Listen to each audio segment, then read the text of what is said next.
Merge sort എന്ന് പറയുന്ന sorting അൽഗോരിതത്തിൻ്റെ പ്രോഗ്രാമാണ് ഞാനിവിടെ ഡിസ്കസ് ചെയ്യുന്നത്. മെർജ് സോർട്ട് എന്ന് പറയുമ്പോൾ divide and conquer method use ചെയ്തിട്ടാണ് ചെയ്യുന്നത്. അതിൻ്റെ പ്രോഗ്രാമിലേക്ക് നോക്കാം. ആദ്യം #include_stdio.h അത് സ്റ്റാൻഡേർഡ് ഇൻപുട്ട് ഔട്ട്പുട്ട് ഫയൽസ് എല്ലാം ഇൻക്ലൂഡ് ആയിട്ടുള്ള ഒരു ലൈബ്രറിയാണ്. അതിനുശേഷം ആദ്യം എഴുതിയിരിക്കുന്നത് മെർജ് എന്ന് പറഞ്ഞിട്ടുള്ള ഒരു ഫംഗ്ഷനാണ്. അത് 2 സബ് അറേകളെ മെർജ് ചെയ്യാനുള്ള ഫംഗ്ഷനാണ്. അതിൻ്റെ ഉള്ളിലെ പാരാമീറ്റേഴ്സായിട്ട് പാസ് ചെയ്തിരിക്കുന്നത് എറേ, ലെഫ്റ്റ്, മിഡ്, റൈറ്റ് ഇത്രയും കാര്യങ്ങളാണ് പാരാമീറ്റേഴ്സായിട്ട് പാസ് ചെയ്തിരിക്കുന്നത്. ആദ്യം നമ്മൾ ചെയ്യുന്നത് ലെഫ്റ്റ് സബ് എറേ അതിൻ്റെ സൈസ് കാൽക്കുലേറ്റ് ചെയ്യാണ്. N1 ആണ് അതിൻ്റെ സൈസ് എന്ന് പറയുന്നത്. അതായത് അത് കാൽക്കുലേറ്റ് ചെയ്യാനുള്ള ഇക്വേഷനാണ് മിഡ് മൈനസ് ലെഫ്റ്റ് പ്ലസ് 1. അതുപോലെ തന്നെ നമ്മൾ റൈറ്റ് സബ് എറേയുടെയും സൈസ് കാൽക്കുലേറ്റ് ചെയ്യുന്നു. അത് കാൽക്കുലേറ്റ് ചെയ്യാനുള്ള ഇക്വേഷനാണ് N2 = റൈറ്റ് മൈനസ് മിഡ്. അങ്ങനെ നമ്മൾ ലെഫ്റ്റ് സബ് എറേയുടെയും റൈറ്റ് സബ് എറേയുടെയും സൈസ് കാൽക്കുലേറ്റ് ചെയ്തു. ഇനി ആ സൈസ് വെച്ചിട്ട് നമ്മൾ 2 ടെമ്പററി എറേസ് ഉണ്ടാക്കി, ലെഫ്റ്റും റൈറ്റും. അപ്പോൾ ഇൻറ്റ് L of N1 അതുപോലെ R of N2 ഇത് രണ്ടും 2 ടെമ്പററി എറേസാണ്. ഇനി നമുക്ക് ഈ ടെമ്പററി എറേസിലേക്ക് ഡാറ്റേനെ കോപ്പി ചെയ്യണം. അപ്പോൾ ലെഫ്റ്റ് ഭാഗത്തുള്ള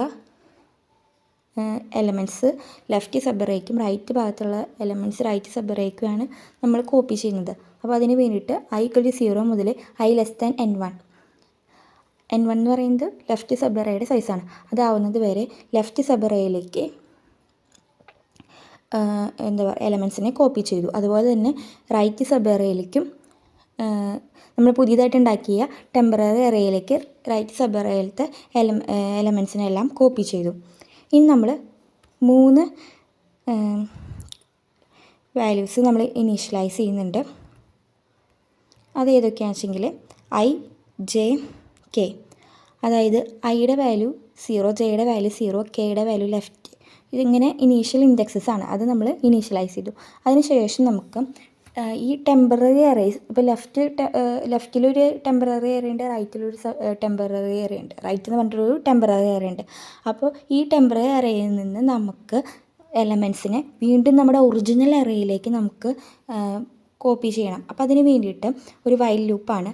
ഐയുടെ വാല്യൂ N1 ആവുന്നത് വരെയും ജെയുടെ വാല്യൂ N2 ആവുന്നത് വരെയും നമ്മൾ ഓരോ എലമെൻറ്റ്സും കമ്പയർ ചെയ്യണം. അതായത് ലെഫ്റ്റ് ടെമ്പററി എറയിലും റൈറ്റ് ടെമ്പററി എറയിലത്തെയും ഓരോ എലമെൻറ്റ്സിനെയും കമ്പയർ ചെയ്യണം. അപ്പോൾ left of i < right of i ആണെങ്കിൽ എറേ ഓഫ് k അതായത് ഒറിജിനൽ എറയിലേക്ക് നമ്മൾ ലെഫ്റ്റ് ഓഫ് i വെക്കും, ഐയുടെ വാല്യൂ ഇൻക്രിമെൻറ്റ് ചെയ്യും.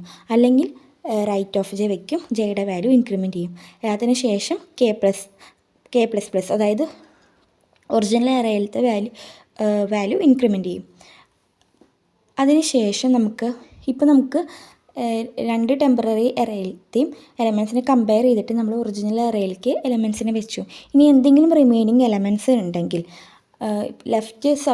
ലെഫ്റ്റ് ടെമ്പററി എറയിൽ എന്തെങ്കിലും എലമെൻറ്റ്സ് ഉണ്ടെങ്കിൽ അതിനെ വീണ്ടും നമുക്ക് ഒറിജിനൽ എറയിലേക്ക് വെക്കണം. അതിന് വേണ്ടിയിട്ടാണ് ഈ വൈൽ ലൂപ്പ്. വൈൽ i<n1 ആണെങ്കിൽ എറേ ഓഫ് കെയിലേക്ക് ലെഫ്റ്റ് ഓഫ് ഐയിലുള്ള ആ എലമെൻറ്റിനെ വെക്കും, ഐയുടെ വാല്യൂ ഇൻക്രിമെൻറ്റ് ചെയ്യും, കെയുടെ വാല്യൂ ഇൻക്രിമെൻറ്റ് ചെയ്യും. അതുപോലെ തന്നെ നമ്മൾ റൈറ്റ് ടെമ്പററി എറയിൽ എന്തെങ്കിലും എലമെൻറ്റ്സ് ബാക്കിയുണ്ടെങ്കിൽ ആ എലമെൻറ്റ്സിനെ നമ്മൾ ഒറിജിനൽ എറയിലേക്ക് വെക്കും. അതാണ് വൈൽ j<n2 ആണെങ്കിൽ എറേ ഓഫ് കെയിലേക്ക് R of j വെക്കും, ജെയുടെ വാല്യൂ ഇൻക്രിമെൻറ്റ് ചെയ്യും, കെയുടെ വാല്യൂ ഇൻക്രിമെൻറ്റ് ചെയ്യും. ഇനി നമുക്ക് മെർജ് സോർട്ട് ഇംപ്ലിമെൻറ്റ് ചെയ്യാനുള്ള ഫംഗ്ഷനാണ് വോയിഡ് മെർജ് സോർട്ട് എന്നാണ് ആ ഫംഗ്ഷൻ്റെ പേര്. അതിൻ്റെ ഉള്ളിൽ പാരാമീറ്റേഴ്സായിട്ട് എറേ, ലെഫ്റ്റ്, റൈറ്റ് ഇത്രയും കാര്യങ്ങളാണ് പാസ് ചെയ്യുന്നത്. ഇനി ലെഫ്റ്റ് റൈറ്റ് ആണെങ്കിൽ നമ്മൾ മിഡിൽ വാല്യൂ കണ്ടുപിടിക്കണം. മിഡിൽ വാല്യൂ എന്ന് പറയുന്നത് കണ്ടുപിടിക്കാൻ left plus right minus left by 2 അതാണ് മിഡിൽ വാല്യൂ എന്ന് പറയുന്നത്. അത് കണ്ടുപിടിക്കുക. അതിനുശേഷം നമുക്ക് ഫസ്റ്റ് ഹാഫിനെയും സെക്കൻഡ് ഹാഫിനെയും സോർട്ട് ചെയ്യണം. അതിന് വേണ്ടിയിട്ട് മെർജ് സോർട്ട് എന്ന് പറഞ്ഞുള്ള ഫംഗ്ഷൻ വീണ്ടും റിക്കേഴ്സീവ്ലി കോൾ ചെയ്യാണ്. അപ്പോൾ എറേ എന്ന് പറയുന്നത് അതിൻ്റെ പേരാണ് ലെഫ്റ്റ് മിഡ്. അപ്പോൾ ഫസ്റ്റ് ഹാഫിനെ സോർട്ട് ചെയ്തു. വീണ്ടും സെക്കൻഡ് ഹാഫിനെ സോർട്ട് ചെയ്യാൻ വേണ്ടിയിട്ട് വീണ്ടും ആ ഫംഗ്ഷൻ റിക്കേഴ്സീവ്ലി കോൾ ചെയ്യാണ് merge sort array mid +1 right.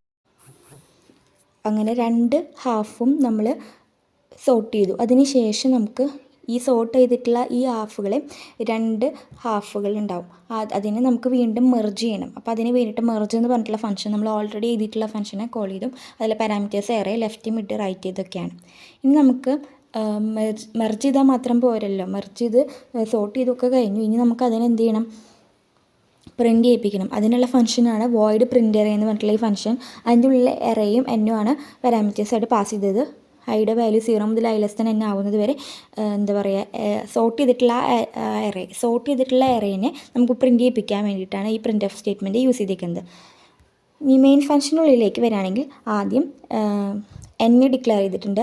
അത് നമ്പർ ഓഫ് എലമെൻറ്റ്സ് ആണ്. അത് നമ്മൾ റീഡ് ചെയ്തു.